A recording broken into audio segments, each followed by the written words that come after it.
All right, we've got a good number of participants on today, so we're going to go ahead and get started. I'll introduce the project manager, Moises. Thank you, Leah. Good evening. My name is Moises Riordan. I am the project manager for the high-level concept alternative analysis for the midterm improvements at Interchange 127 Newton Corner project, which will be presented today. I work in the project management section at the Massachusetts Department of Transportation's Highway Division headquarters in Boston. Welcome to our virtual public outreach information meeting. Please be advised that this virtual public meeting will be recorded. The purpose of this meeting is to inform the public of the work that has been completed, present the preferred concept design, and discuss next steps and recommendations. The format of this meeting is we will present information and then we will open the meeting to comments session towards the end of the meeting. I will now introduce Leah Grodstein, who is one of the producers and facilitators of this here for this meeting. Thank you, Moises. My name is Leah Grodstein, and I am one of the producers for this meeting, providing tech support and facilitating the Q&A later on. My co-producer is Miranda. I'm just going to go over a couple of Zoom basics before we dive in. So we're on the Zoom webinar. You can dial in if you're unable to access the internet or you're having audio or technical problems. That number is 312-626-6799. The webinar ID is 883-4998-1229. And if you didn't catch all those numbers, they're also in your registration email. You can toggle the closed captioning on and off by clicking the CC button. We actually have someone doing the closed captions today, so they're a shade better than when Zoom does them automatically. Thank you very much to our closed captioner. And finally, you can use the view button on the upper right-hand corner to adjust the meeting view settings to your preference. You will have noticed that this virtual public meeting is being recorded. MassDOT may choose to retain and distribute the video, images, audio, or transcript from the meeting. All parts of the meeting are considered public record. By continuing attendance, you're consenting to participate in the recorded event. If you're not comfortable with this, you can choose to limit your participation by not raising your hand or typing in the Q&A, or you could excuse yourself from the meeting. Other things to note is that your mic and webcam are automatically disabled upon entering the meeting. We'll take Q&A at the end of the formal presentation. And finally, a reminder that we will have a survey pop up at the very end of all the proceedings. It's about how virtual meetings are going for MassDOT, and we really appreciate your feedback on it. Finally, we've got MassDOT's policy on diversity and civil rights up on screen. It states that all MassDOT activities, including public meetings, are meant to be free of discrimination. MassDOT complies with all federal and state civil rights requirements, preventing discrimination based on protected characteristics. We welcome the diversity from across our entire service area. If you have any questions or concerns, please visit www.mass.gov/non-discrimination in transportation program, with dashes between those last four words, to reach the Office of Diversity and Civil Rights. Thanks for joining, and I'll turn it back over to Moises. Thank you, Leah. Before getting into project details, I would like to introduce the project team and panelists for tonight's presentation. Joining me here are Tracy Lenhart, MassDOT Director of Project Management, Mark Abbott, Joe Duchette, and Emil Vezerov from MassDOT District 6, Mark Hicks from MassDOT Right Away, MassDOT producers Miranda Briseno, and Leah Grotzstein. Daniel Fielding from MassDOT Intergovernmental Affairs. Patrick Snyder, MassDOT OTP Project Manager. Christine Turarchis, Christine Liggett, and Mark Dranlow from VHB, MassDOT's design consultant for this project. The notice of this meeting appeared in the Boston Globe on May 23rd, 2024 and May 30th, 2024. The notice and the flyer were also posted on MassDOT website, as well as MassDOT social media. This slide presents this evening's meeting agenda. There will be a 40 to 45 minute formal presentation, and then we will open the meeting to a public comment session. The presentation tonight will include the project overview and purpose, previous public feedback, the preferred concept development, and next steps and recommendations. The focus of tonight's meeting will be on the proposed midterm improvements for Newton Corner, which are proposed to be implemented within the next 5 to 10 years. The meeting duration time in the public notice indicated that the meeting is slated to end at 7:30, but we can stay a little later to make sure that as many people as possible have had time to provide comments. As mentioned earlier, we will be recording this meeting. Within a couple of weeks, the meeting will be posted to the project webpage on MassDOT's website. We will keep the comment period open for 10 days after the recording is posted. Links to the project webpage will be provided at the end of tonight's presentation. Now I will present the project overview and purpose. Much of this information has been presented in the previous public meetings, but I am providing a quick overview of the project for any people who are attending tonight that did not get to participate in or attend previous meetings. I would like to take a moment and frame the process that we have been following for this project. As you can see, we are reaching the conclusion of the project. We have completed tasks 1 through 5 and are currently working on task 6, recommendations. Tonight, the study team will present preferred concept and next steps for public comment before the study is finalized in summer 2024.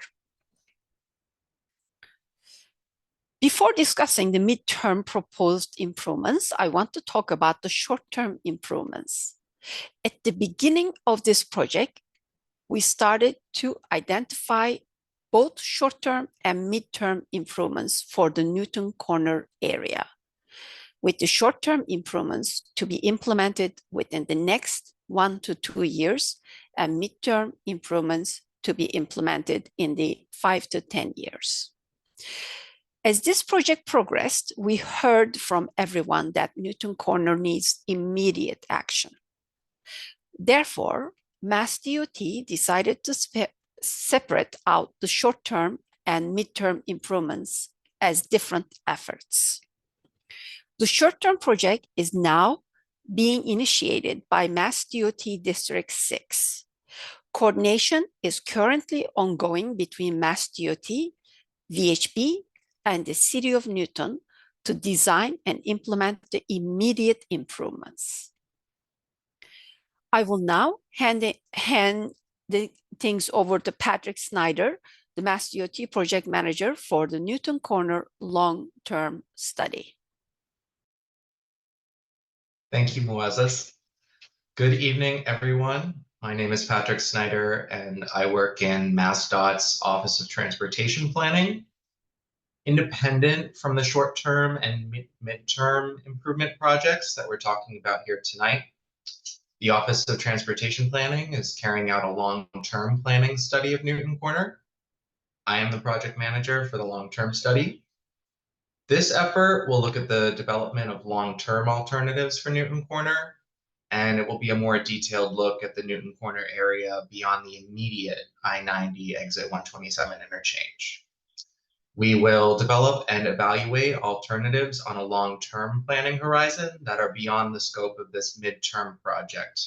Again, we're talking about tonight. MassDOT recently kicked off the long-term planning study with a first meeting of the Community Working Group in May. The Community Working Group will advise the study team throughout our process. There will also be a public involvement process. We hope to have the first public meeting for the long-term planning study later this summer or early this fall. Please visit the website on the screen at www.mass.gov, Newton Corner Long-Term Planning Study, with hyphens between those final words, for more information and to sign up for updates. We will send out email notification of meetings by way of the email list on the website. So if you go to that website, you can sign up for the email list and you'll receive those notifications. You can also find contact information on the website to submit questions or comments regarding the long-term planning study. I will now hand the presentation back to Muazzez.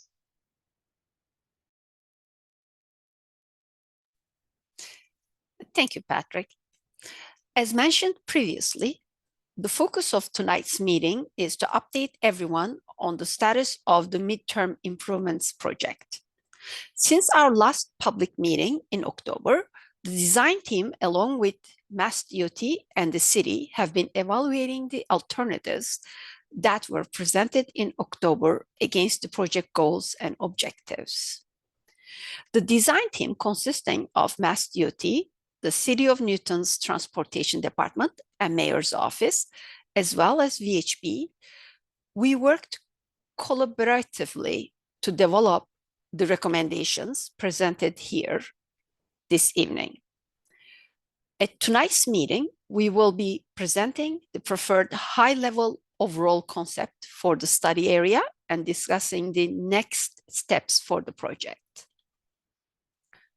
The project limits for this project include the general Newton Corner area, including Washington Street from Church Street in the west to St. James Street in the east. The limits also include a portion of Church Street, Center Street, Park Street, and St. James Street. In previous meetings, we have discussed the existing issues at Newton Corner, so I will just touch upon a few of the key issues tonight. The Newton Corner Rotary is an unusual interchange in that the interstate ramp system is fully and directly integrated into the local roadway system. The area is in a dense urban, commercial, and residential environment. Often the eastbound traffic on the off-ramp, backs up onto I-90 for sometimes up to a mile, including on weekends. This backup on I-90 creates significant congestion and safety concerns along the Mass Turnpike. Newton Corner Rotary contains many elements that may be confusing to a motorist. The fact that a significant number of ramps, streets enter, exit the rotary, this creates multiple short weave conditions between entering traffic and circulating traffic. The short weave segments require drivers to make quick decisions in order to determine which lane they should use and requires them to quickly switch lanes in order to continue through the rotary or to exit it. With the confusing geometry and weaving, there are safety concerns and a significant number of crashes. There is a lack of multimodal accommodation as well. The purpose for this study is to identify and evaluate concepts that will improve safety and enhance accommodations for all users. As part of this project, The consultant VHB, along with MassDOT and the city, completed an alternatives analysis for Newton Corner, developing and evaluating options for modifications to traffic control and roadway configuration to address safety and operational issues for all users. Tonight, the preferred concepts will be presented along with next steps for the project. Based on collaboration with the project team, we established a set of 6 project goals and objectives for this project.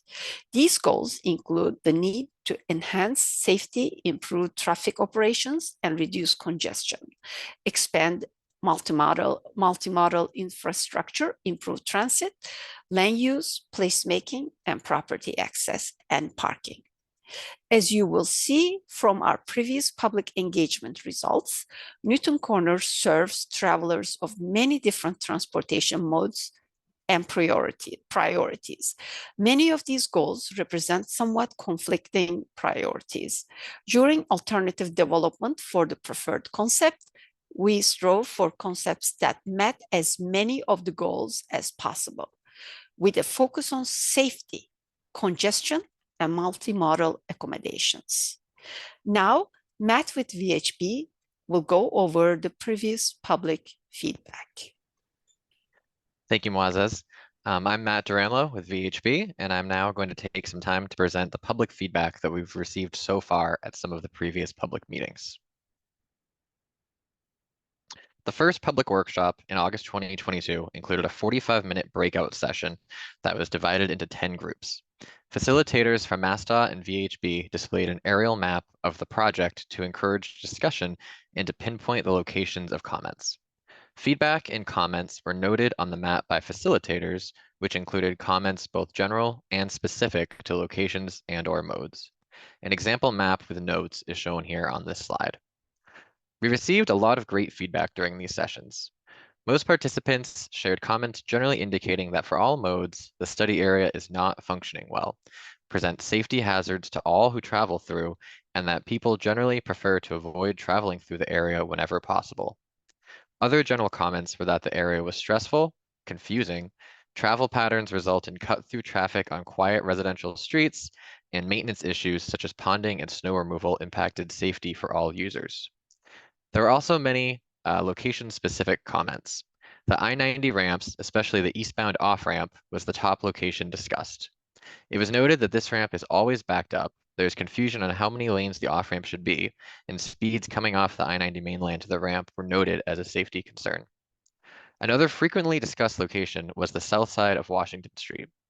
Specific comments noted that there is a lot of driver confusion in this section, which causes lane changes and issues with yielding.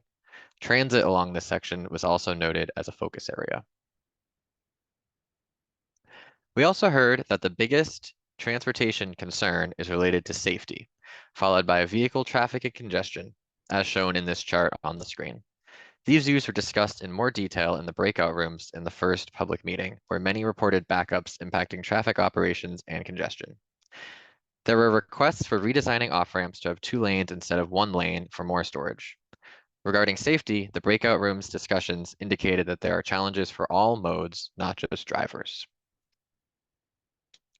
At the last 2 public meetings, we have asked participants how they travel through Newton Corner, as shown in the charts on the screen. In general, we heard that travel through Newton Corner is multimodal. While many people who attended the meeting drive, folks also use modes like walking, bicycling, and taking transit to travel through the area. The results were generally the same at the 2 public meetings, with a slightly higher percentage of respondents in the 3rd meeting saying that they walk or run through Newton Corner than reported at the 2nd meeting. Participants also commented on issues related to specific modes and often the interaction between several modes at previous meetings. For example, some participants indicated that unsafe conditions or a lack of accommodations deterred them from walking or bicycling through the area, leading them to drive instead. In previous meetings, we asked you about the 6 study goals shown on this slide and as presented by Muazzez earlier. Again, these goals are to maintain property access and address parking issues, enhance placemaking and land use, to improve transit, improve traffic operations and congestion, expand multimodal infrastructure, and to enhance safety. The meeting participants were asked to rank these study goals in order of importance, with 1 being the most important and 6 being the least important. As shown in this chart, enhancing safety again rose to the top with the most number 1 votes. Improving traffic operations and reducing congestion, expanding multimodal infrastructure, and improving transit also ranked highly. The study team used these responses to evaluate the various alternatives that were developed after the previous meeting to help reduce the number of alternatives and to help determine the preferred concept. And with that, I'll now hand it over to Christine, who will present the preferred concept. Thank you, Matt. Hi, everyone. I'm Christine Triarchis with VHB, and we're now going to move on to presenting the preferred concepts that are being recommended for this study. So as a reminder, our project focus and study area is the entirety of Newton Corner, but for concept development, we broke Newton Corner up into these 4 quadrants, each encompassing a major intersection and its intersecting streets. As previously mentioned, the concepts developed represent months of development and first-level screening, involving coordination with MassDOT and the City of Newton. At the last public meeting, we presented 2 to 4 proposed conceptual alternatives for each quadrant that met the goals of the project and made it past that first-level screening. We also presented a concept evaluation for each quadrant and requested participant feedback. Tonight, we'll provide a brief recap of all of those concepts in each quadrant and then present the preferred concept. Preferred concepts have been based on further analyses that were conducted, coordination between MassDOT and the City of Newton, and based on the public feedback we received at and after the previous public meeting. We'll start up in the northeast quadrant and then work counterclockwise, ending in the southeast quadrant. As presented in the previous public meeting, 3 final alternatives were considered in the northeast quadrant. Concept A proposes general intersection improvements, including formalizing 2 lanes on the Galen Street southbound approach to I-90 westbound on-ramp, and the installation of new crosswalks. Concepts B and C propose the same improvements as concept A, but include additional treatments for the southbound right turn movement from Galen Street onto Washington Street westbound. Concept B proposes a short bus-only lane to be installed, while concept C builds upon that with a new crosswalk across that approach as well. In our previous meeting, we included the preliminary results of an alternatives evaluation, which indicated that concept B would have the greatest positive impacts to improving transit, while concept C would have the greatest positive impacts to expanding multimodal infrastructure. Based on that further analysis and coordination with MassDOT and the City of Newton, as well as public feedback collected at the previous meeting, the preferred concept for the northeast quadrant is concept C. This concept is preferred as it does the most to improve pedestrian infrastructure and facilitate pedestrian movements through the study area, while also providing a short bus-only lane that starts just after the crosswalk on the right turn slip lane. The preferred concept for the northeast quadrant proposes the following infrastructure changes aligned with project goals. So relating to enhancing safety, the concept proposes minor geometric and signal timing changes, a designated pedestrian crossing of that southbound right turn lane, and the designation of a second southbound lane for traffic headed onto I-90 westbound, formalizing movements that some motorists are already making. The second lane will help improve traffic and reduce congestion by providing more official capacity through the intersection. The new southbound right turn bus only lane from the center Galen southbound onto Washington Street starts just after the pedestrian crossing and helps improve transit accommodations. Multimodal infrastructure will be expanded through new crosswalks installed throughout the intersection, 3 new or expanded pedestrian islands, and the new pedestrian crossing installed across the southbound right turn slip lane. Moving on to the northwest quadrant, as presented in the previous public meeting, 2 final alternatives were considered in this quadrant. Both concepts propose to signalize all movements entering the Washington Street Bridge, as well as the intersection of Washington Street at Thornton Street, just north. Both concepts also include a new shared use path on the west side of the Washington Street Bridge, as well as new pedestrian crossings. The biggest difference between the concepts is that concept A proposes signal control with a single lane in the eastbound direction heading onto that bridge, while concept B proposes signal control with 2 lanes in the eastbound direction. The alternatives evaluation indicated that concept A would have the greatest positive impact to expanding multimodal infrastructure with a slightly larger shared use path, while concept B would have the greatest positive impact to improving traffic and reducing congestion. So as shown on your screen, the preferred concept for the northwest quadrant is concept B. This concept is preferred as it has most of the benefits of concept A, but also provides additional vehicular capacity in that eastbound direction. 2 lanes will be provided in each direction approaching the bridge, with 3 lanes provided on the bridge. New crosswalks will be installed connecting to the existing refuge island, and a shared use path will be installed on the west side of the bridge.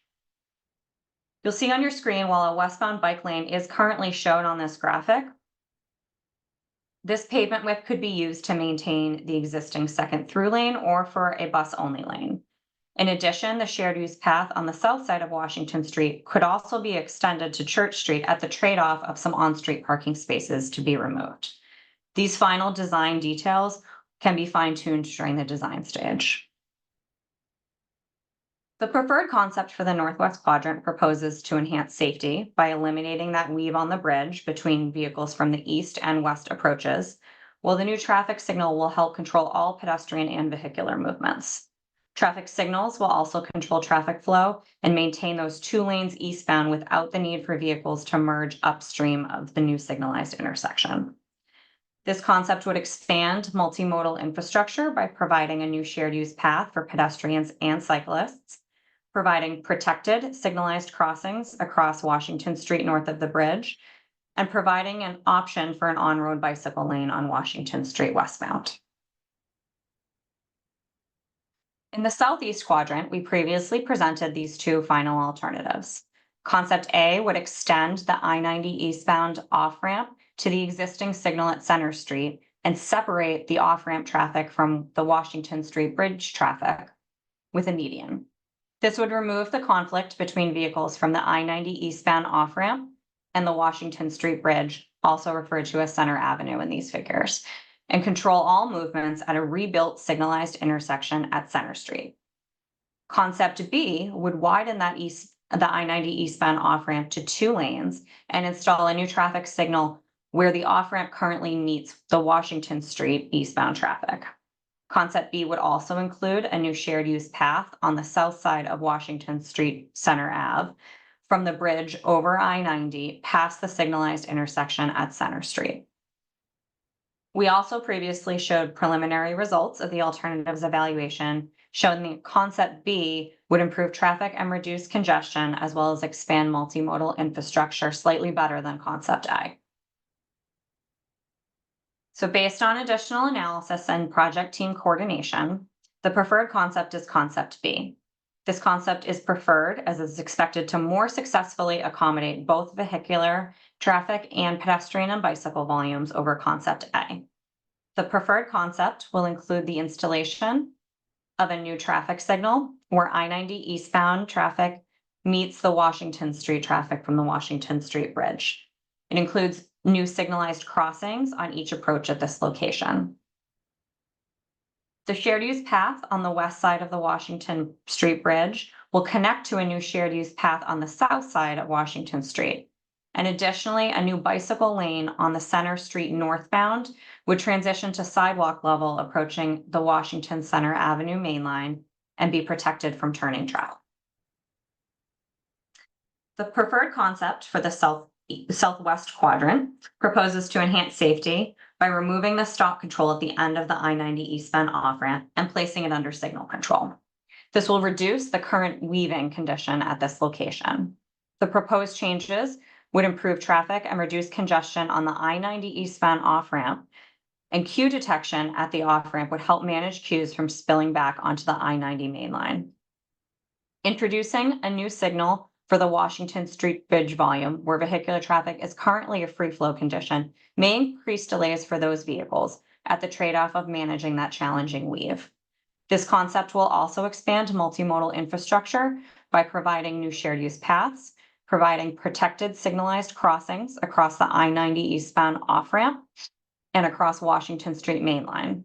This concept will also provide a new connection for pedestrians and bicyclists down to Richardson Street, including a new sidewalk level bicycle lane on the Center Street northbound. Also shortening pedestrian crossing width across Washington Street towards the hotel in the center of the interchange. Now moving on to the southeast quadrant, as presented in the previous public meeting, 4 final alternatives were considered in this quadrant. 2 of those concepts included signalization, and 2 of the concepts included roundabouts. Concept A1 proposed signalization with the 2 eastbound left turn lanes from Washington Street onto the bridge to be separated by a median with one of those lanes under signal control. While concept A2 proposed signalization with both left turn lanes under signal control onto the Washington Street Bridge. Concepts B1 and B2 both proposed 2 new roundabouts at the intersections of Washington Street at Park Street and Washington Street at St. James. Both concepts included 2 eastbound through lanes, while concept B1 proposed 2 westbound through lanes through the roundabouts, and concept B2 proposed 1 westbound lane. During the previous meeting, the 2 signalized concepts were compared against each other. Then the 2 roundabout concepts were compared against each other. And then finally, a signalized concept was compared against a general roundabout concept. As you see on the screen, the evaluation indicated that a general signalized option would have a greater positive impact on traffic congestion. The roundabout option would have a greater positive impact on enhancing safety and expanding multimodal infrastructure, while it would be expected to have a larger impact on property access with potential right-of-way takings. Based on further analysis, coordination with the project team, and public feedback collected, the preferred concept for the southeast quadrant is A2. This signalized concept adds a new traffic signal at the foot of the Washington Street Bridge, which would help eliminate weaving onto the bridge and reduce driver confusion. This is a key element in improving safety in Newton Corner by controlling traffic flows and removing those weaving conditions. These improvements also include a shared use path on the south side of Washington Street through this quadrant, and better aligns pedestrian crossings with desire lines. A signalized concept was selected as the preferred concept over a roundabout option due to the fact that while all concepts met the goals of the project, the signalized concept better accommodated vehicular operations for vehicles entering the area from local streets to the south and east, and is anticipated to have fewer right-of-way impacts, if any. The preferred concept for the southeast quadrant enhances safety by eliminating that weaving movement I've mentioned and reducing driver confusion by putting all approaches heading onto the bridge under signal control. The preferred concept would result in minimal operational changes for drivers approaching from the south and east, and all traffic signal equipment would be updated with the most up-to-date infrastructure. This concept also expands upon multimodal infrastructure by providing a new shared use path for pedestrians and cyclists, and providing protected signalized crossings at each approach to the foot of the Washington Street Bridge. There is also an opportunity for increased green space and placemaking with a larger median island between Park Street and the bridge over I-90. So now that you've seen the preferred concepts within each quadrant, it's time to put them all together and understand that this is at a very high level scale, but trying to fit everything on one graphic. This graphic shows the preferred concepts throughout each quadrant in Newton Corner, but all combined together. This incorporates intersection improvements as well as the new traffic signals shown in all 4 quadrants. Collectively, the improvements in each quadrant of Newton Corner would work together to meet the goals of the project, including enhancing safety, improving traffic, reducing congestion for all users, while providing better pedestrian and cyclist accommodations. From a pedestrian standpoint, the preferred concepts will preserve the existing pedestrian connections while also creating new pedestrian connections. As you see on this slide, new pedestrian connections, which are shown by the solid blue line, will be created in all 4 quadrants to create a more cohesive pedestrian network and fill in the existing gaps. In the northeast quadrant, new crosswalks will provide access to the northwest, northeast, and southern corners of the intersection, reducing the distance pedestrians currently need to travel out of their way to cross through the intersection. In the northwest quadrant, new signalized crosswalks will be installed across all 3 approaches, providing access across the quadrant that currently is not provided. In the southwest quadrant, a new signalized crossing across the I-90 eastbound off-ramp and a new connection to Richardson Street will fill a critical gap in the sidewalk network today and provide full connections across Newton Corner. Finally, in the southeast quadrant, new signalized crosswalks will be provided across the approaches to the Washington Street westbound bridge and through the existing traffic island north of Park Street. Now, reviewing bicycle infrastructure, the preferred concepts will greatly increase the amount of bicycle accommodations and create new connections throughout the interchange area. Under current conditions, the only dedicated bicycle accommodations, which you see in pink, are provided on Center Street and Washington Street south of Newton Corner.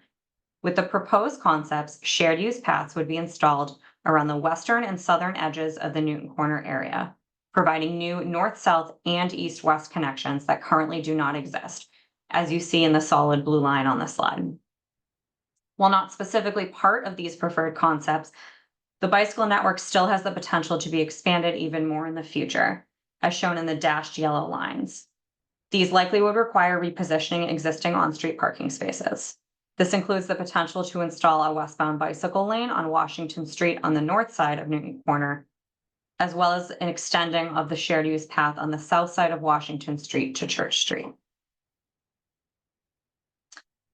So now that you've seen the preferred concepts in each quadrant, the next step was to see how each of these concepts would work together within the interchange. To do this analysis, we used Vissim modeling software. It's a microscopic simulation modeling software specifically designed for the analysis of transportation systems by simulating real-world scenarios. We started with modeling the existing conditions, which involves inputting vehicular, pedestrian, and bicycle volumes, transit routes and stops, intersection geometry, and signal timings. We then fine-tune the driver behavior to reflect what we've observed within the area and ensure that the model is processing the correct volume.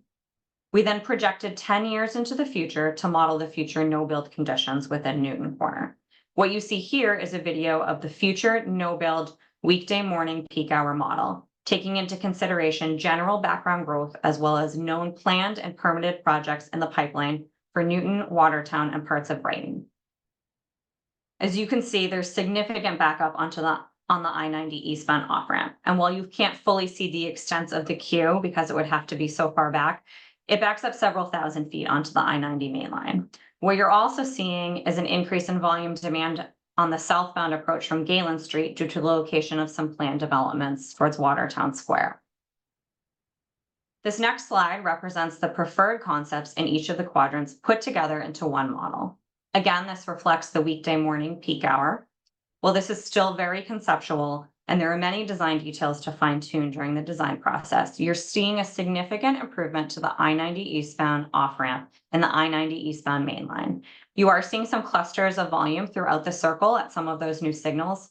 However, volume is moving throughout the model.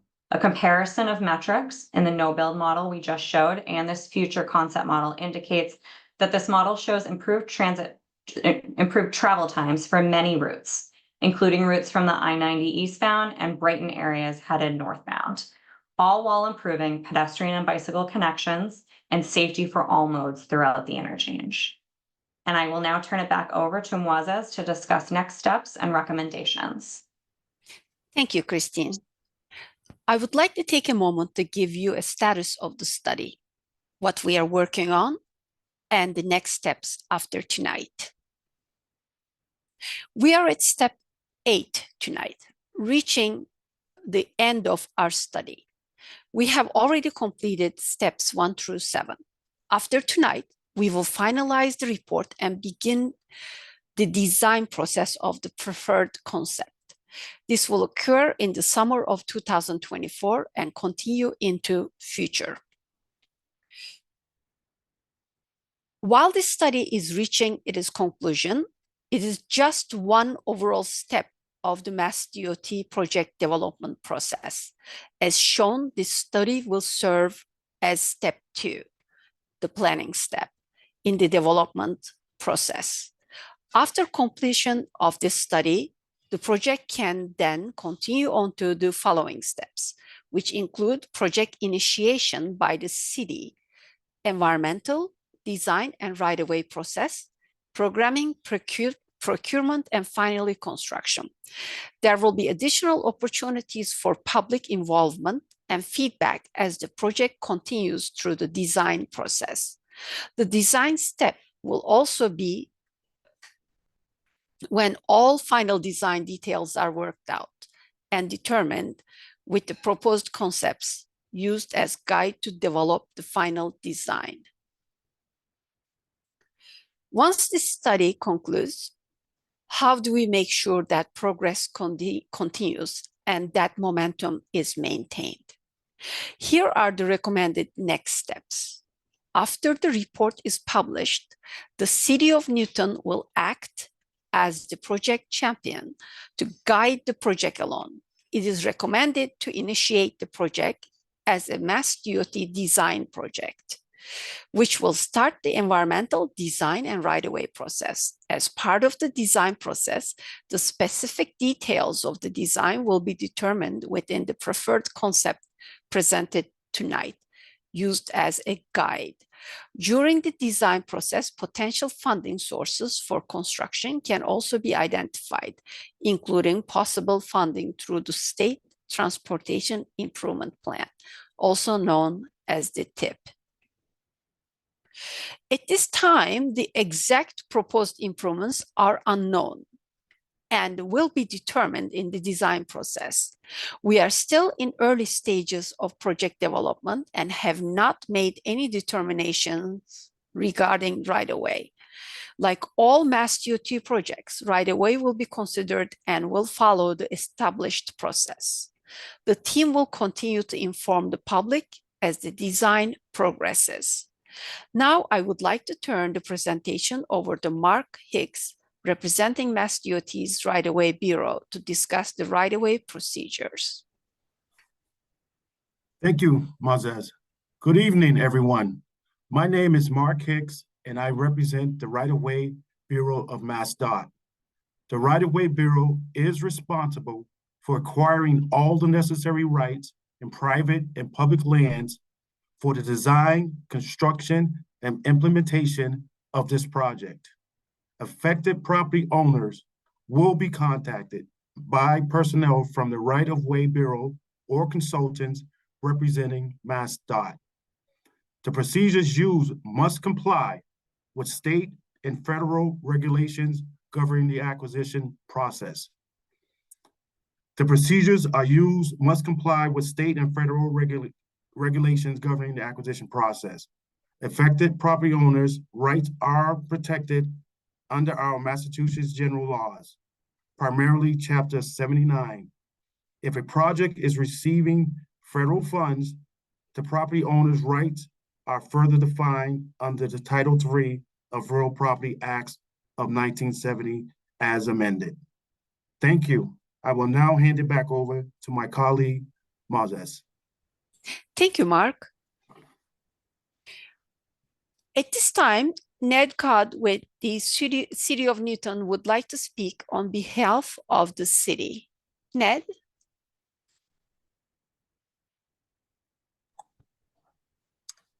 Ned, if you're on, you'll have to click the raise hand button and then I'll allow you to unmute yourself. Perfect. Oh, hold on. The hand came down. Can you put it back up? All right.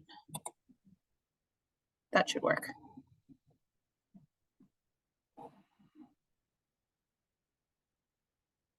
Okay, thank you very much. And thank you very much for the presentation. Mayor Ruth Ann Fuller unfortunately had a conflict for tonight's meeting. She asked that I express her great interest in this project and her appreciation for MassDOT's efforts to facilitate improvements at Newton Corner for safety and access in all modes for the city streets of Newton Corner as well as for the Mass Pike. Ever since the construction of the Boston extension of the Mass Pike, Newton Corner has really been dominated by the Mass Pike interchange and automobile traffic. We really appreciate MassDOT's current commitment to safety and access in all modes, and the approach they're taking to help make these improvements in the short, medium, and long term, with increasing ambition for the degree of change and improvements as we move toward the longer term time horizon, especially improvements for pedestrians, bicyclists, travelers with disabilities, and public transit riders. As we've seen in this presentation so far, MassDOT and their consultant team have made the most progress on the medium-term improvements. They've really just begun to engage with the city on the short-term improvements and the long-term planning study. It's our understanding that the short-term improvements will focus principally on improved safety and reduced queuing at the eastbound off-ramp.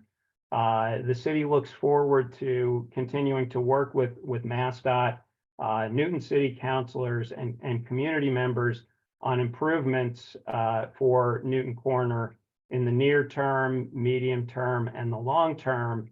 And as we look forward, as Moises was talking about, to working with MassDOT and working with the Boston MPO on thinking about this project relative to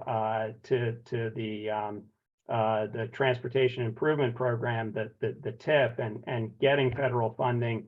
I think it's important that we consider that in the context also of a lot of other initiatives that the city has going on. In particular, one that's very closely related to Newton Corner, which is the Washington Street corridor and the improvements that the city is looking toward in fulfilling the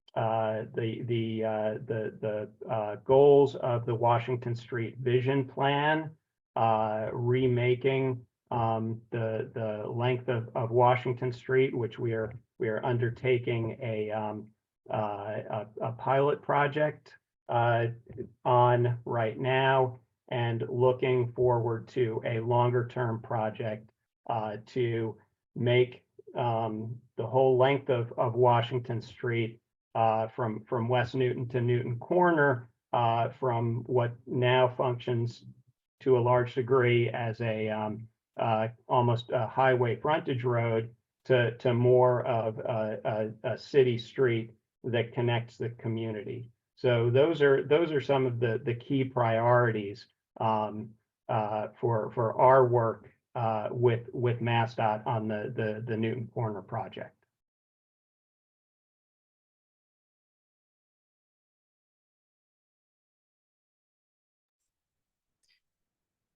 Thank you, Ned. Comments will be taken at this time. The comments will be addressed in the order they are received. Before we open this forum up to comments from the general public, I would now like to ask if there are any public officials present and if they would like to speak. I request that those who speak type their name and title in the Q&A box. In the meantime, I will now turn the floor over to Leah to explain how to participate virtually in Q&A. Thank you, Moises. As our public or elected officials are raising their hands and typing their names into the Q&A, I'll go over the rules for the general Q&A. So you can raise your hand to be unmuted for verbal questions.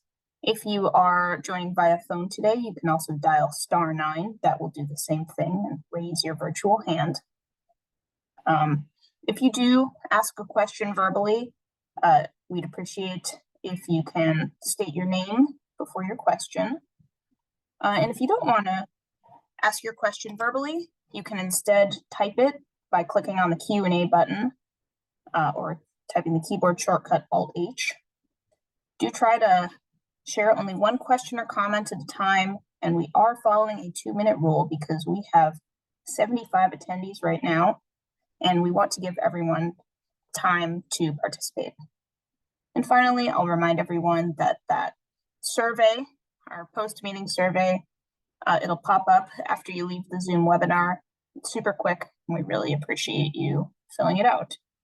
So first, we are going to take questions from any public or elected officials who are on.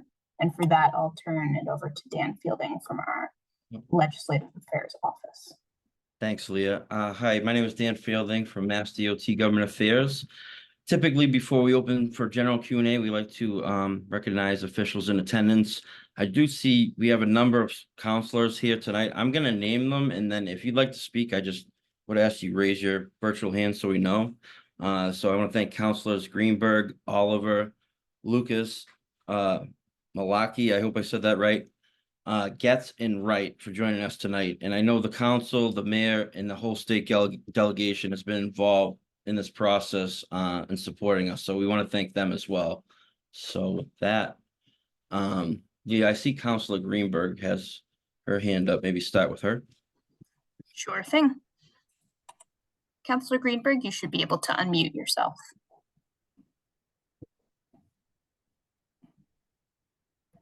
Or we do have you unmuted at Councilor Leary. Yeah, there's here two too. people named Maria Greenberg in the audience. So I do apologize if someone joined with the wrong name, but whoever it is, you should be able to talk. Well, I'm unmuted, but I'll let Maria Okay. go first. Oh, all right. All right, try now. Oh, thank you, Leah. Sorry for the confusion. I just wanted to say how excited I am for this presentation, and I appreciate everyone's hard work. It really appears that your designs have met all the goals that were important to all the constituents that took part in the public hearing. And I'm just so excited because it really feels like it's going to be a reality. The one question I had is there a budget for the midterm project?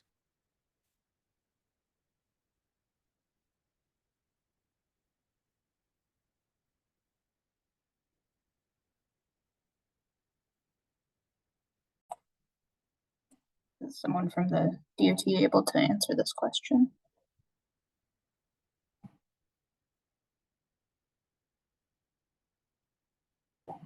Joe, are you going to take this? This was for the short term or the midterm? Excuse me. This is Joe Doucette, MassDOT District 6. For the midterm. For the midterm, I would defer to VHB on this. Did they prepare an estimate yet when you were developing the concepts? No, we are tasked with providing estimates for the final preferred concepts, which have not been finalized yet, but they will be included as part of the final study report. So will that be this summer, sometime this summer?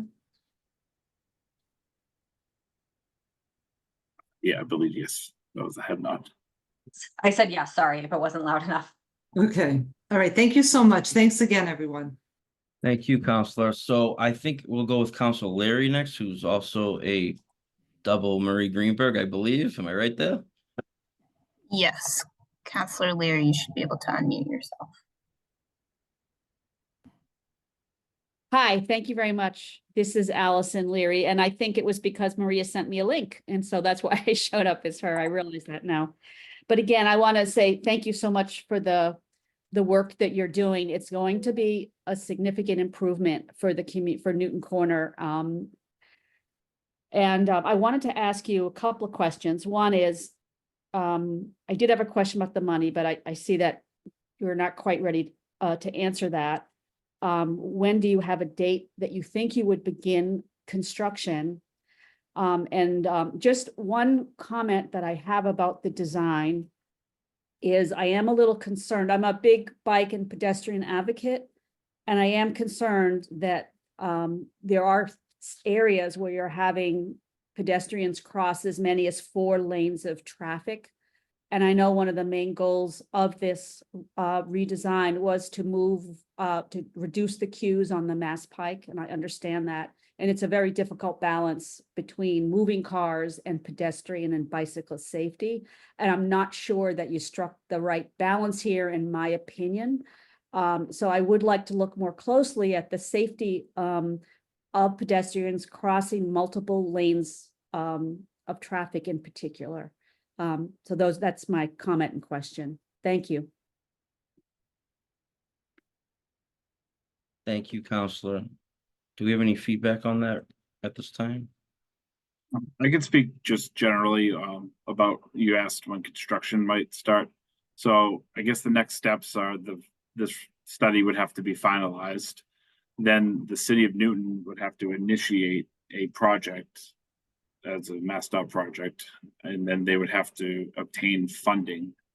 We were discussing the funding sources coming from the TIP through the MPO potentially. And then it would have to go through our process. So there's no definitive timeline on this. The funding would have to be secured in order to get a timeline. I believe we said 5 to 10 years, probably closer to the end of that time frame. Okay, thank you very much. I am a little concerned about the fact that the money is not really identified yet on that, and I was hoping for a quicker timeline than that. But thank you very much. Thank you, Counselor. I think next we have Counselor Lucas, with his hand raised. Right, give me a moment. Councilor Lucas, you should be able to unmute yourself. Thank you very much. Can you hear me? Yes, I can. All right, thank you. As someone who uses this roadway, it seems like every evening and probably twice on the weekends, this looks like a good project. These are good improvements for the roadway, especially for all the thousands and thousands of cars that have to travel through this area. Just a couple of quick questions. Are you going to produce the slide deck and the Zoom recording for this meeting on the project webpage? Yes. Okay, and who from MassDOT would be the point person for this project?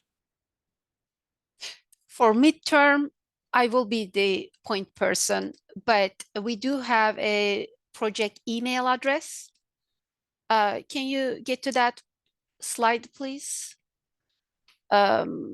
So I have access to it and district has access to it. One of us will respond. Okay, thank you. I don't know, that's it for right now. Just wanna, I'm looking forward to the improvements in the area, and that's all. Thank you. Thank you, Counselor. I also see Counselor Wright has his hand up. Leah, if he could speak next. Sure thing. I think that's Counselor Wright. You should be able to unmute yourself. Okay. Sorry that I was a little late. I was at Newton South graduation, so I missed the beginning of this meeting. And I had a lot of questions about the funding. So we're relying on applying for funding, but there's no guarantee that we're going to get the funding. Is that correct? I mean, we were just disappointed that we didn't get the funding for the train station in Newtonville.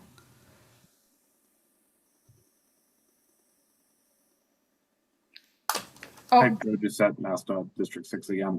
Yes, majority of the roadways out there are municipally owned and as well as the traffic signals. So the municipality, City of Newton, would need to apply for funding. Okay. And what kind of signals are you going to be using here?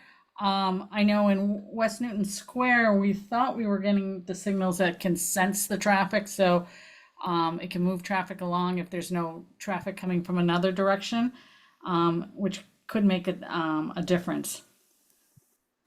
So in terms of the actual signal equipment and infrastructure, those types of details will be figured out during the actual design process. This is still pre-designed, very conceptual, but that's certainly something that would be considered as part of the design. Okay, thank you very much. I'm done. Thank you, Counselor, and thank you to all the counselors who provided comments. They're obviously very helpful to us.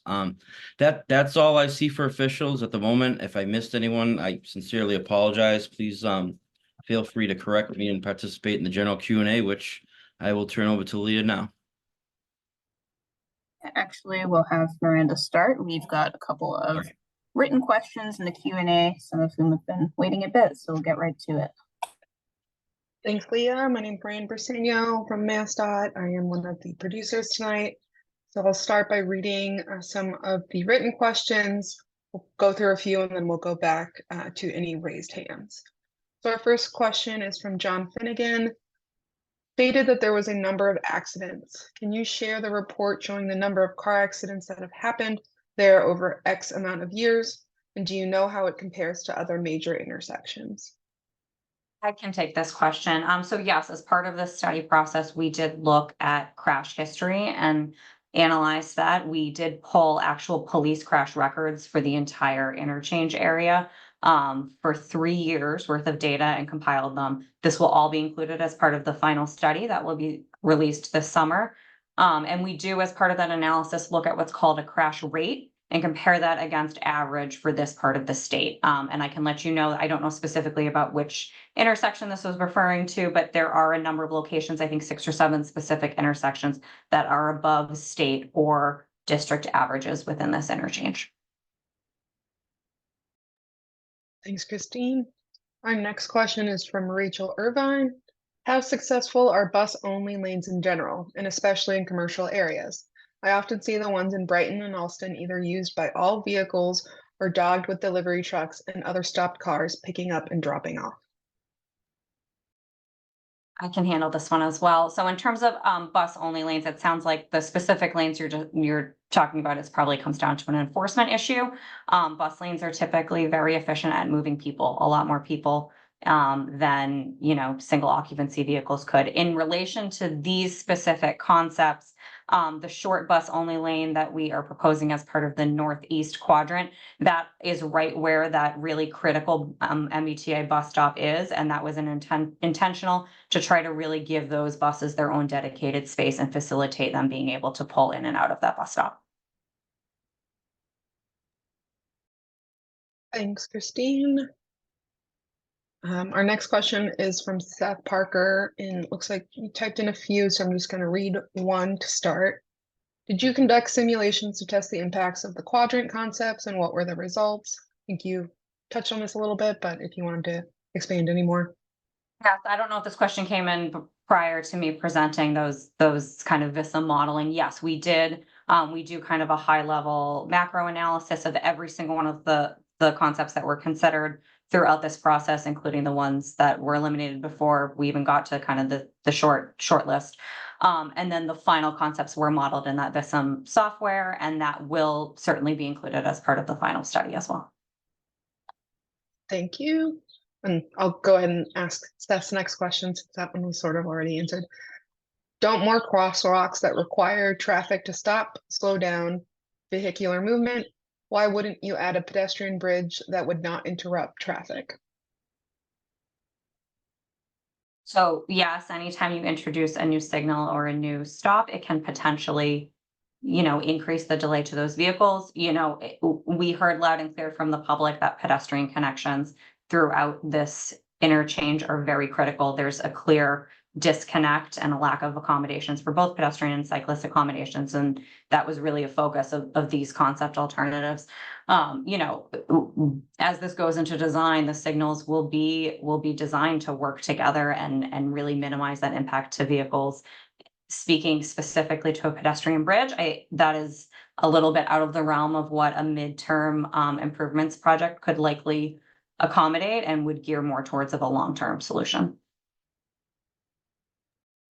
Great, thank you. And I'll do one more question before handing it back to Leah for raised hands.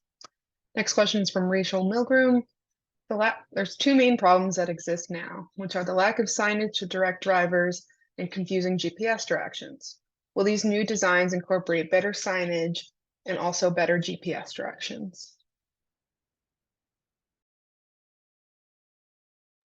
I can speak certainly to the signage question. Yes, absolutely. As these go into design, it's something we've discussed that there needs to be very clear and consistent pavement markings and signage throughout the interchange. I don't think we as designers of these concepts have influence over GPS directions, but certainly the signage throughout the interchange. I could just mention something on GPS directions. You know, when things change or the detours, the project that change routes, we have traffic and safety operations who contact Waze, Google, Apple Maps, these sort of things, to provide the changes to implement them when you do get directions. So that is something we do. I'm speaking generally, but we do that on all projects. Thanks, Dan. Pass it to Leah now. Thank you. The first person in the queue for raise hands is Robin. Robin, you should be able to unmute yourself. Thank you very much. And thank you for all the hard work you have done that's gone into this process. My name is Robin Boger, and I'm president of the Newton Corner Neighborhood Association. I have a statement and some questions. My statement is that we, the Newton Corner Neighborhood Association, would very much like to be the head on the spear of the city's championship of this project. And to learn more about us, please check out our website at www.newtoncornerneighborhood.com. Now, my question concerns the southwest quadrant, because you said so many things, and there was so much that was important. I couldn't quite follow it all, but I believe I heard you say that changes may increase the wait time for some cars. And I'm wondering if these were the cars on the bridge, that it was necessary to affect wait time in ways that, in order to accommodate all the positive things that will result from the changes. I'm going to ask you to please expand on that statement and to share with us any thoughts you might have about using speed bumps to slow traffic, particularly if there are going to be new pedestrian crosses where people aren't used to having people walk. And then my other question concerned a statement that was made. Robin, would you mind, we can answer your first question so that we're able to remember and then it. I'll wait. Thank you. So in reference to, I think, the first question on what we spoke about in the southwest quadrant, yes, that was hitting on the fact that I think it's been mentioned that there's a lot of competing needs in the study area. Obviously, we have vehicular operations which are extremely important, but a clear need for pedestrian and bicycle accommodations, transit infrastructure, et cetera. And the point there was, if anytime you introduce a new signal where it is currently a free flow volume, there is going to be some level of delay that vehicles then have to incur. And it's a trade-off, right? And as this progresses further into design, those details will be fine-tuned through very in-depth signal timing analysis and coordination between all the signals. Thank you. Robin, if you want to ask your next question, you can just put your hand back up and get back up in the queue. Next, I'll go to BG, who I think we haven't heard from yet. BG, you should be able to unmute yourself. Hi, I think I unmuted. Yes, we can hear you. Okay, thank you. So there's a lot of hard work into this, and it's really, really important. And I also want to say thank you. It doesn't get discussed a lot, and I really urge you to consider when you get to lighting decisions. LED lighting, it's new, it's great, it's less expensive to operate, but please consider the studies that are out there showing the difficulty for drivers who are facing the lights and the headlights. If you overlight that intersection, all the pedestrians and bicyclists who join in, we can't see them. And those crosswalk signals that have become very popular, the flashing ones, as an example, the one in Newton Center, which I have to pass through on my way to and from work, I can't see human beings in the crosswalk when those are flashing. And that doesn't make any sense. they're in the dark. So please consider the type of lighting you use, the flash rate, the brightness. Thank you. Thank you.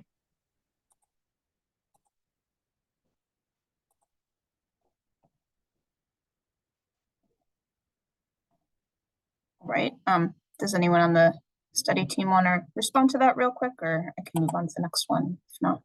I would just say thank you, and that will certainly be considered as part of the design, the type of signal. Thank you, Christine. I'll take one more raised hand and then we'll go back to the written Q&A for a bit. From Mimosa, you should be able to unmute yourself. Thank you. Thank you again to the team that has designed this. I've been living in Newton Corners for 24 years, and this is an initiative that I believe should have been addressed many, many years ago, and we are desperate for a solution here. And I'm kind of disappointed to hear that it's a 5-10 years plan, and then the budget is not secured, and the city hasn't opened the project yet. So I don't know, do we have to wait for another 10 years to get this done? As you have captured, there are so many issues. I drive every day in Boston and use the circle multiple times a day. So I was hoping that there was a sense of urgency to address this as soon as possible. That's my only comment. Thank you very much. Thank you. Thank you.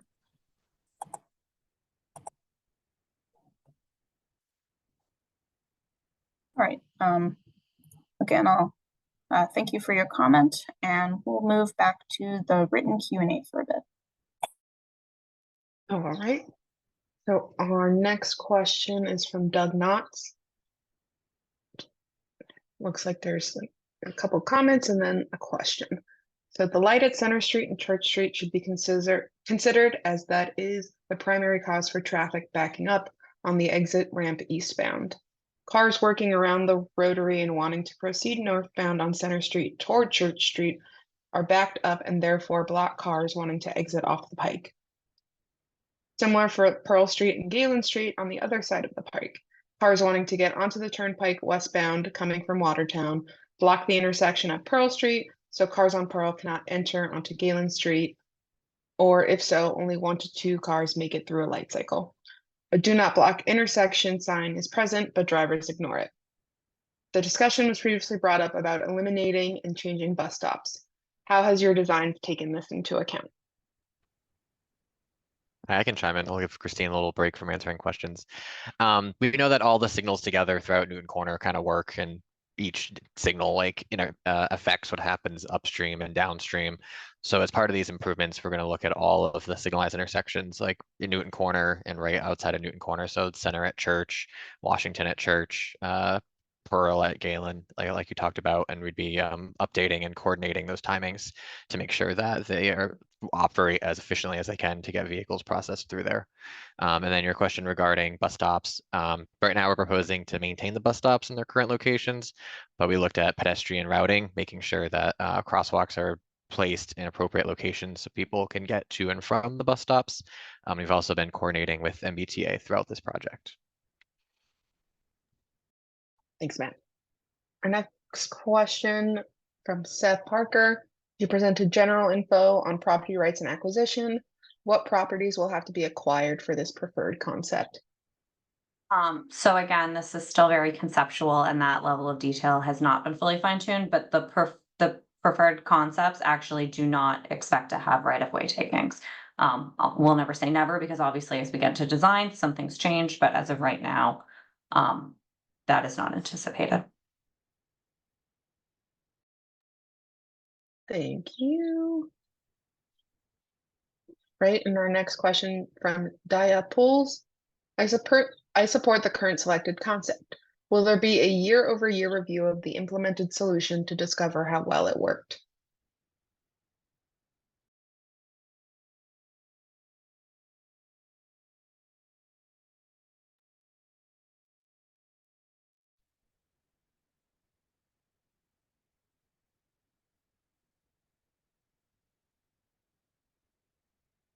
Not sure if Moises or Joe wants to take this question.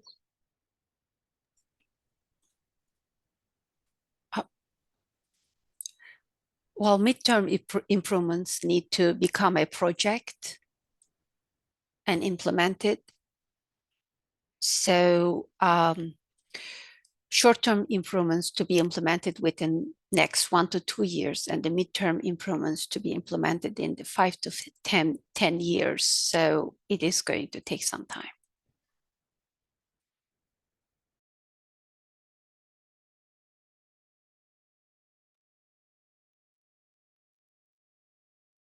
All right.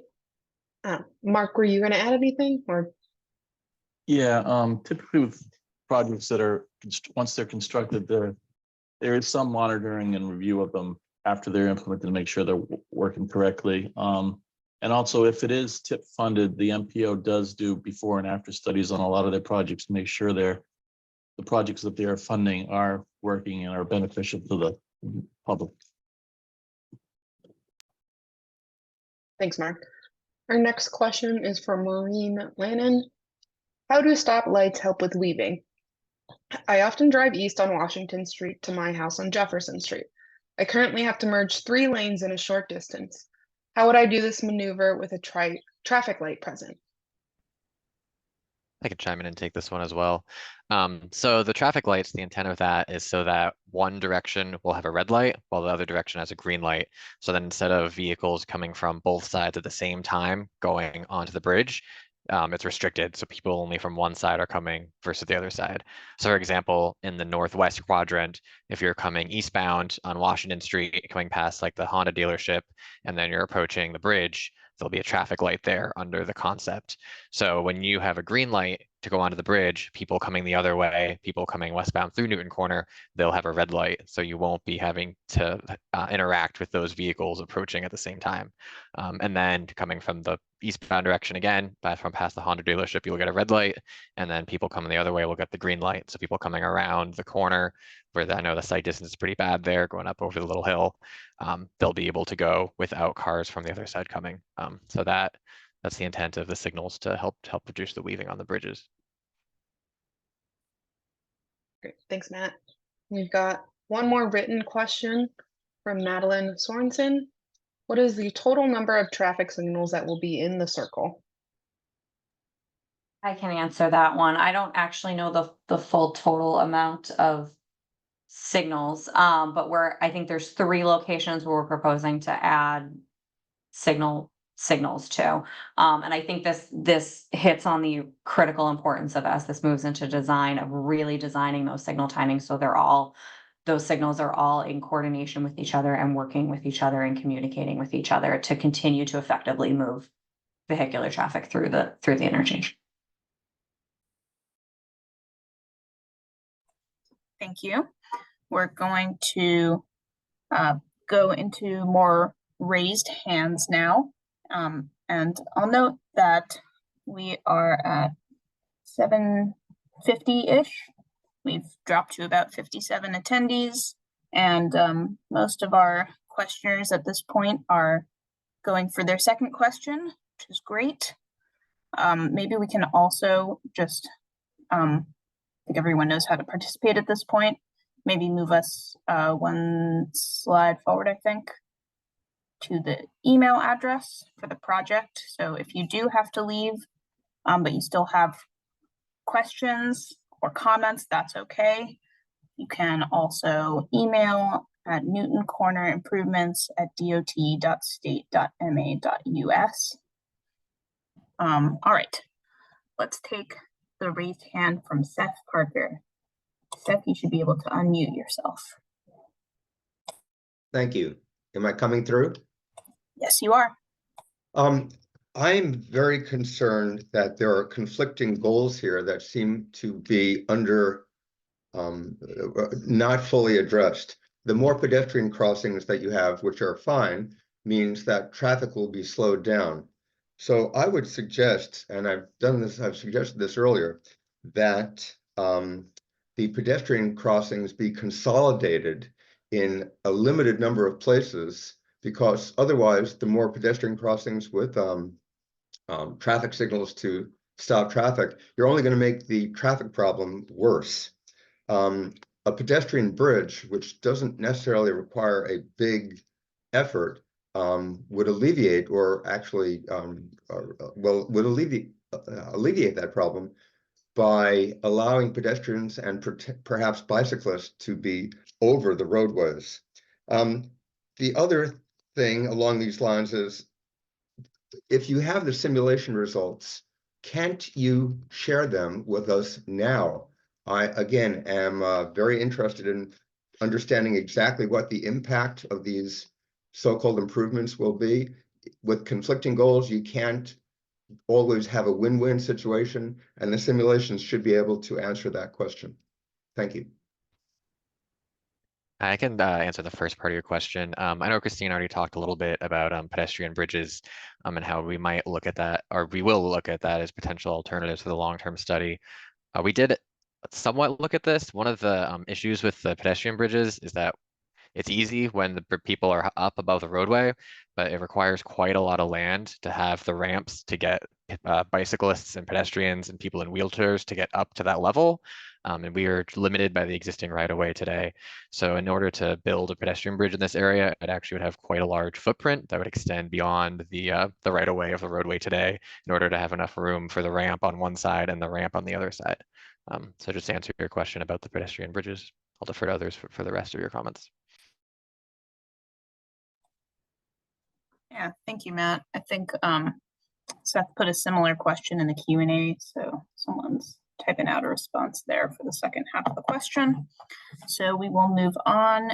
We have a raised hand from Counselor Wright. You should be able to unmute yourself. Oh, sorry, that was from before. Oh, no problem. All right, let's move to the next raised hand. Mimosa, you should be able to unmute yourself.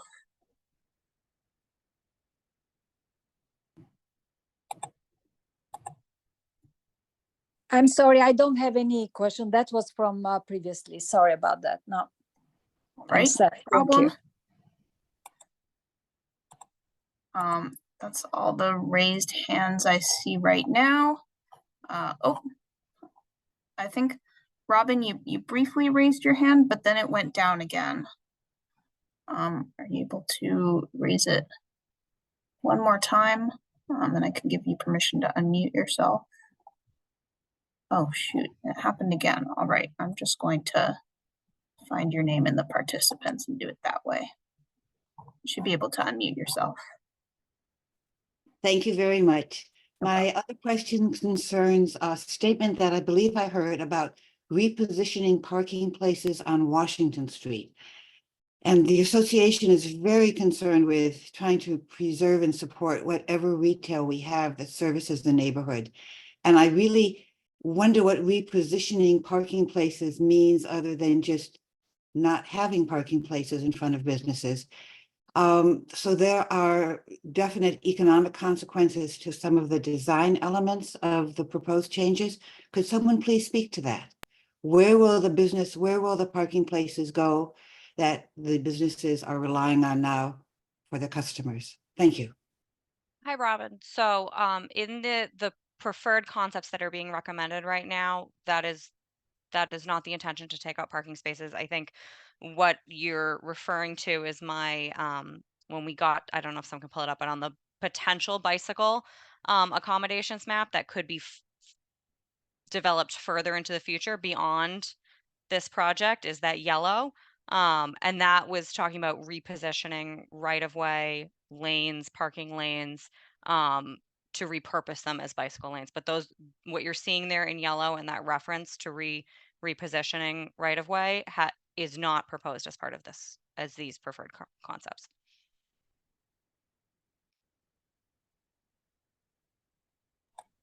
All right, thank you. Oh, and we have one more raised hand, and then we'll do some written Q&A from Councillor Maliki. You should be able to unmute yourself. Got it. Yes, can you say anything about the timing of this project in relation to the big project in Alston, straightening out the pike or whatever. Is this something you would be trying to get done before that happens? Would you do them at the same time if the funding became available for this project, or would you only do it when that was not going on?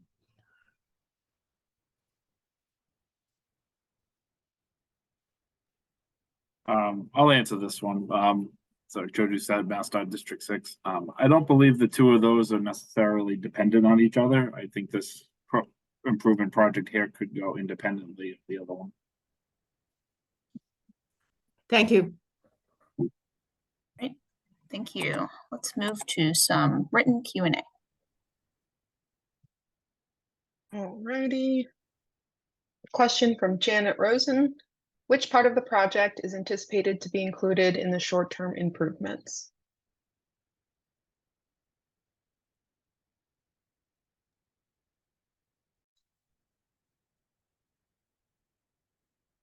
Good evening. My name is Emil Vizarov. I'm District 6 Traffic Engineer, MassDOT. There is no short-term improvements. The short-term improvements are independent of the midterm improvements.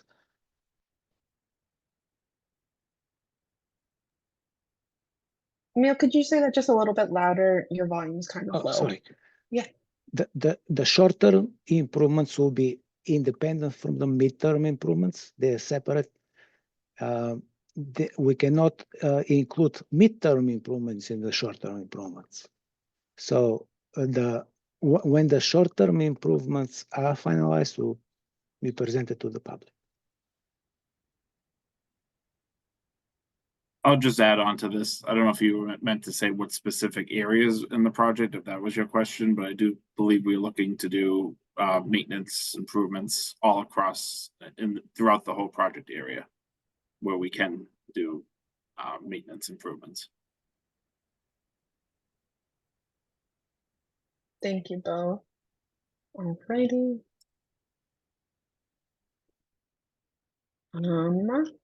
Our next question from Richard Belkin is, I see that the traffic is coming up from the Charles River and on Nonantum Road heading south still has to travel all the way around the rotary to head east on the pike. A great ecological waste in adding unnecessary cars into the business area of the rotary. Can't the design get these cars to stop and take a left turn onto the Mass Pike East?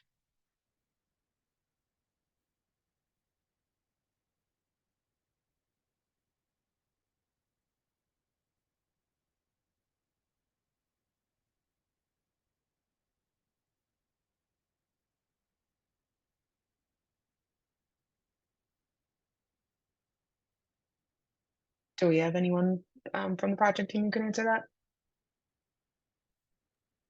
So Patrick Snyder, MassDOT Office of Transportation Planning. I can't speak to the current design that's being presented here for the short and midterm effort, but this is the sort of thing that we would be thinking about in the long-term planning study that MassDOT's Office of Transportation Planning is carrying out. So we'd be happy to talk about that further during the long-term process.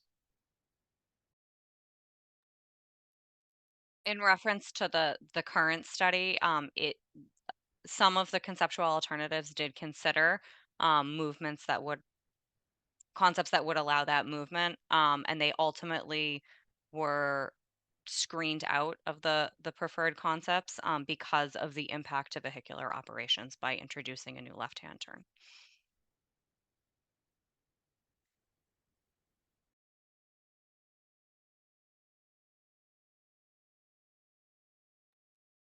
Alrighty, we've got another written question.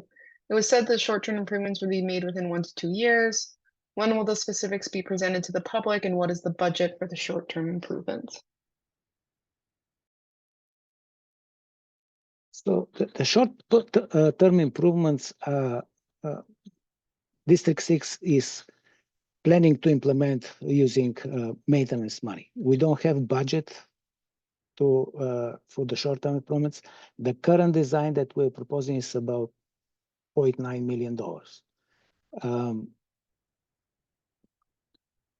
we have we can implement this using maintenance money, but depending on what other improvements are asked by the city, we may not be able to implement short-term improvements using maintenance money, depending on the money.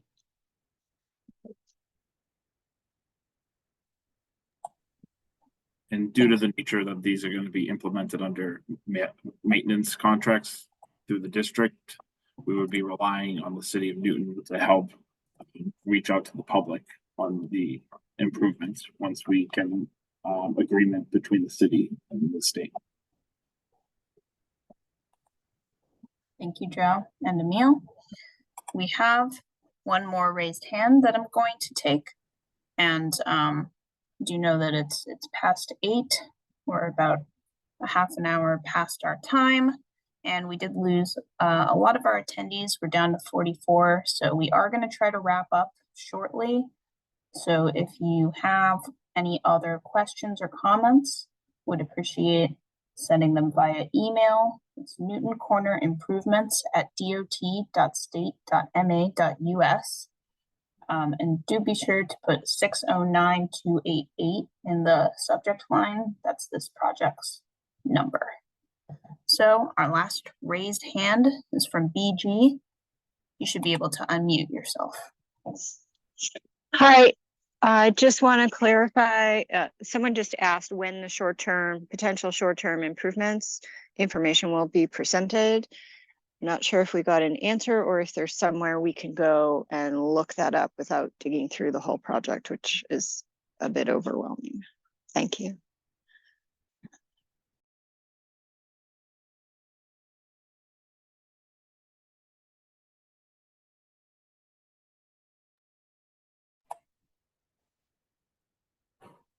We currently are working with the city to finalize the expense of the short-term improvements.